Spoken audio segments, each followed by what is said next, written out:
ஹாய்ங்க, எல்லாத்துக்கும் வணக்கங்க.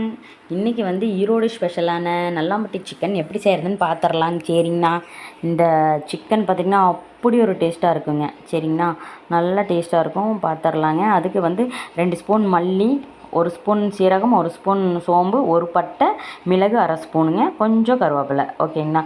இதை வந்து ட்ரையாக வறுத்துக்கலாங்க. நம்ம வந்து எண்ணெய் ஊற்ற தேவையில்லைங்க. சரிங்கண்ணா, அதை வந்து பொடி பண்ணி வச்சுக்கலாம் தனியாக. கடைசியாக போடணும். அது எப்படின்னு பார்த்துடலாம். எண்ணெய் ஊற்றிக்கலாம். நல்லெண்ணெய் ஊற்றுறேன். கொஞ்சம் கடுகு, 3/4 கிலோ சிக்கன் வச்சுருக்கிறேன் நான்.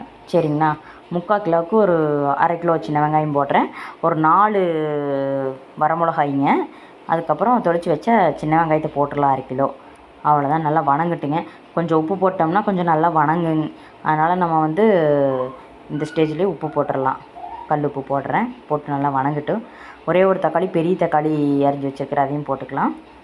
நீங்கள் சின்ன தக்காளியாக இருந்தாலும் 1 போட்டால் போதும். தக்காளி அதிகமாக போட தேவையில்லை. நம்ம மஞ்சத்தூள் கொஞ்சம் போட்டுட்டு மிளகாய்த்தூள் 1 ஸ்பூன் போட்டுக்கலாங்க. சரிங்கண்ணா, போட்டு கொஞ்சம் வணங்கட்டுங்க. நல்லா வணங்கி 1 ஸ்பூன் இஞ்சி பூண்டு பேஸ்ட் போட்டுக்கலாம். நம்ம போட்டு அவ்வளோதானுங்க. இது வணங்கிட்டு இருங்க. சிக்கன் போட்டுக்கலாங்க. நம்ம சிக்கன் வந்து நல்லா கழுவி வச்ச சிக்கனு, ப்ராய்லர் கோழி தான் எடுத்துருக்கிறேன் நான். பாருங்கள் இந்த அளவுக்கு எப்படி வெந்திருக்குதுன்னு பாருங்கள். நம்ம இன்னும் தண்ணி ஊற்றணும். 7 நிமிஷம் சும்மா வணங்கினதுக்கப்புறம் தான் நம்ம தண்ணி ஊற்றணும். அப்போ தான் சிக்கனோட அந்த பச்சை வாசம் போகும். ஓகேங்கண்ணா, இந்த அளவுக்கு கொஞ்சம் நல்லா சிக்கன்லேயே தண்ணி விடுங்கள, அது ஒரு கொஞ்சம் நேரம் இதாகட்டுங்க.